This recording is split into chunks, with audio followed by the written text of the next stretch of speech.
Red rose, season 1, পর্ব 2। লিখেছেন ফারহানা নিজু। লেখিকার সামান্য বার্তা। কঠোরভাবে প্রাপ্তবয়স্ক এবং মুক্তমনাদের জন্য উন্মুক্ত। টক্সিক লাভার যারা পছন্দ করেন না এড়িয়ে যাবেন।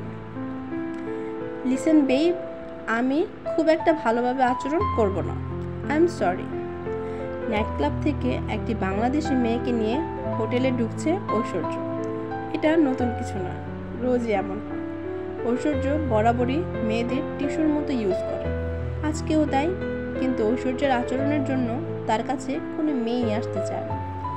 কলিং বেল বেজে উঠতেই মিস মোনা গিয়ে মেন ডোর খুলে দিলেন। জিসান দাঁড়িয়ে আছে। Good morning Miss Mona. Miss Mona সৌজন্যমূলক হাসল। গুড মর্নিং স্যার, প্লিজ আসুন, বড় স্যার নিজের রুমে আছেন। জিসান তড়িতে প্রবেশ করলো ভেতরে। গায়ের জ্যাকেট খুলে কাউচের উপর রেখে ছুট লাগালো ঐশ্বর্যের রুমে। রিক, স্টুপিড, কোথায় তুই? সবেমাত্র ঘুম লেগেছিল ঐশ্বর্যের। এর মধ্যে জিসানের কণ্ঠস্বর শুনে ডোর খুলে দিতেই হুড়মুড়িয়ে ভেতরে প্রবেশ করলো জিসান। কি রে পেঁচা, সকাল সকাল আমার আরামের ঘুম হারাম করতে ষাঁড়ের মতো চিল্লাচিল্লি করছিস কেন? জিসান বিরক্ত হলো। আপাতত ঝগড়া করা যাবে না, এই ঘাড়তারাকে বোঝাতে হবে। লিসেন রিক, তুই জানিস কাল রাতে যে মেয়েটার সাথে ছিলি সে এখন মেয়ের কি অবস্থা তুই জানিস? ঐশ্বর্য ফ্রিজ থেকে ঠান্ডা পানি বের করে ডক ডক করে খেয়ে নেয়। ও রিয়েলি? ঐশ্বর্য আশ্চর্য হওয়ার বান্দর। জিসানের রাগ হলো। ব্লাডি, তোর কি স্বভাব বদলাবে না? ঐশ্বর্য ওয়াটারের বোতল ফ্রিজে রেখে জিসানের দিকে এগিয়ে আসতে আসতে বলল, জ্ঞান একটু কম দে তুই। জিসান ঐশ্বর্যের কথা শুনে ছিটকে দূরে সরে গেল। ইয়াক ইয়াক, তোর মধ্যে দেখি নাই। ঐশ্বর্য শব্দ করে হেসে উঠল। জিসান ফের শুধায়, ব্রো, তোর এত কিসের? হোয়াট? আচ্ছা তুই কি বলবি বলতো, এত জ্ঞান চাই না আপাতত। জিসান হতাশ গালে হাত দিয়ে ডিভানের ওপর গিয়ে বসলো। ঐশ্বর্য গিয়ে ওর পাশে বসলো। কি? আমি আমার হবু ভাবি নিয়ে ভেরি টেনশনে আছি। ঐশ্বর্য দুষ্ট হাসলো। এখন একবার ভাবি আসলে বাকিরা ফ্রি। শেমলেস একটা। ওকে, টপিক চেঞ্জ কর। এখন বল কেয়া কোথায়? জিসান নাক মুখ কুচকে বলে, আর কোথায়? দেখ গিয়ে কার সাথে ফ্লার্ট করছে। Shameless women and shameless man. Aishwarya বিদ্রুপ করে বলে, উপস মাই শুদ্ধ পুরুষ, তৎপুরুষ সবই তুই।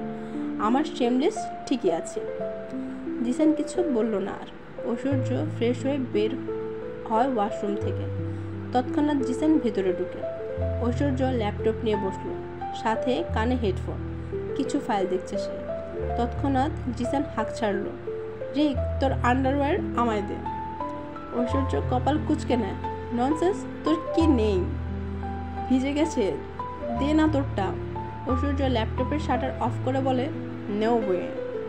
জিসান ওয়াশরুম থেকেই বলে, প্লিজ ভাই দে না, না হলে কিন্তু তোর সব আন্ডারওয়্যার তেফ করে ব্ল্যাক মার্কেটে বিক্রি করে দেব। ঐশ্বর্য কপাল চুলকায়। এই জিসানের ভরসা নেই একদম। অতঃপর সে ওয়ার্ড্রোব থেকে একটা আন্ডারওয়্যার বের করে ছুঁড়ে দিল জিসানের মুখের উপর। জিসান দাঁত কিলিয়ে বলে, থ্যাঙ্কস ব্রো। আপু আপু, সুখবর আছে। উৎসাহ দৌড়ে গিয়ে নিকিকে জড়িয়ে ধরে। রুদ্র পিছন পিছন আসে। নিকি উৎসার হাস্যোজ্জ্বল মুখশ্রী দেখে শুধায়, কি রে, কি এমন হয়েছে, এত খুশি লাগছে? রুদ্র বলে, তুই জানিস নিকি, আমাদের উৎসাহ স্কলারশিপ পেয়ে গেছে। নিকি চমকালো, সত্যি? উৎসাহ আনন্দের সাথে বলল, হ্যাঁ আপু, আমি সত্যি খুব খুশি, মায়ের সাথে দেখা করে আসি। উৎসাহ দৌড়ে দোতলায় গেল। নিকি রুদ্রকে বলে, ভাইয়া তুমি তাহলে তাড়াতাড়ি উৎসার যাওয়ার ব্যবস্থা করো, মেয়েটা অনেক কষ্ট করেছে, অ্যাটলিস্ট এখন একটু শান্তি ডিজার্ভ করো। হ্যাঁ বোন, আমি সব রেডি করছি। সব কিছু শুনলেন আফসানা পাটোয়ারি। তার মোটেও বিষয়টি ভালো লাগছে না। তবে উৎসাহ চলে যাবে এটাতে স্বস্তি পাচ্ছে, কিন্তু সাবিনা পাটোয়ারিকে রেখে যাবে এটা মোটেও পছন্দ নয়। উৎসার বাবা মারা যাওয়ার পরপরই আফসানা পাটোয়ারি বাড়ির কর্ত্রী হয়ে বসে আছে। বিজনেস থেকে শুরু করে সব কিছু দখল করে রেখেছে। তিনি মোটেও চান না উৎসাহ কখনো এসব দাবি করুক। বিছানায় নিস্তেজ হয়ে শুয়ে আছে সাবিনা পাটোয়ারি। দৃষ্টি তার সিলিং ফ্যানের দিকে। অদ্ভুত একটা মানুষ জীবিত হয়েও মরার মতো আছে। রুমে এসে মায়ের মাথার কাছে বসলো উৎসা। মাথায় আদুরে হাত বুলিয়ে বলল, জানো মা, আমি জার্মানি যাওয়ার চান্স পেয়েছি। মা, তুমি দেখো, আমি ঠিক মিহি আপুকে খুঁজে নিয়ে আসবো। তুমি আপুকে দেখতে চাও তাই না? আর অপেক্ষা করতে হবে না। তোমার উৎসাহ রকেটের মতো যাবে আর মিহি আপুকে নিয়ে আসবে।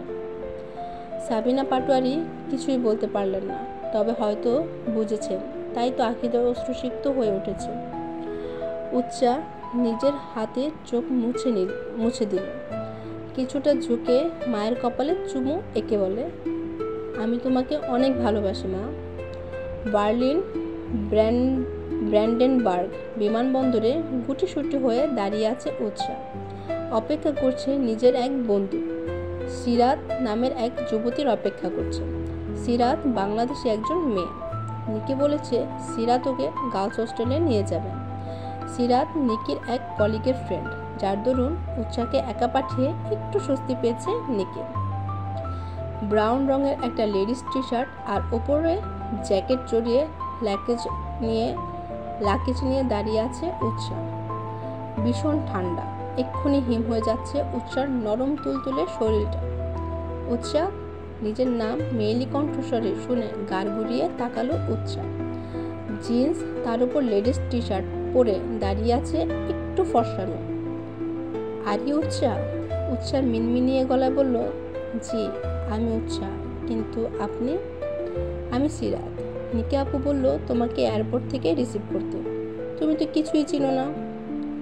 হ্যাঁ, আমি তেমন কিছুই চিনি না। ওকে ফাইন, নো প্রবলেম, চলো আমার সাথে। সিরাত একটা গাড়ি বুক করে।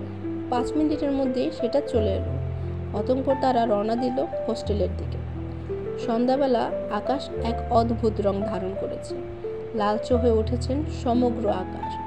কনকনে শীতে রুমের জানালা খুলে দেয় উৎসা। উফ, কি সুন্দর শহর, এক কথায় চমৎকার। উৎসা, মেয়ায়? সিরাতের কথা কর্ণস্পর্শ করা মাত্র জানালা বন্ধ করে পর্দা টেনে দেয় উৎসা। হ্যাঁ আসুন। সিরাত ভেতরে এসে বেতের সোফায় বসলো। উৎসা, তুমি আমাকে আপনি বলো না, আফটার অল আমরা তো সেম এজে। উৎসা মৃদু হাসলো। আচ্ছা, তোমাকে কিছু জরুরি কথা বলছি, শোনো। সিরাত বেশ ধীর কণ্ঠে বলছে। উৎসা মন দিয়ে শুনছে। দেখো, এখানকার মেয়েদের সাথে একদম মেলামেশা করবে না। উৎসা অবাক হলো। কিন্তু কেন? আস্তে আস্তে সব বুঝতে পারবে। আচ্ছা। উৎসা বুঝলো কিনা তা জানা নেই, তবে শুনলো। যখন সিরাত ঘুমিয়ে গেছে তখন আকাশ দেখছে উৎসা। অন্যদিকে ব্যালকনিতে দাঁড়িয়ে আকাশের দিকে তাকিয়ে আছে ঐশ্বর্য। দুটি আলাদা মেরুদণ্ডের মানুষ অতঃপর একই আকাশের নিচে। ভাগ্য হয়তো অপেক্ষা করছে দুটো মানুষকে মেলানোর, এক নতুন গল্প লেখার, যার সূচনায় ঐশ্বর্য, উপসংহারে উৎসা।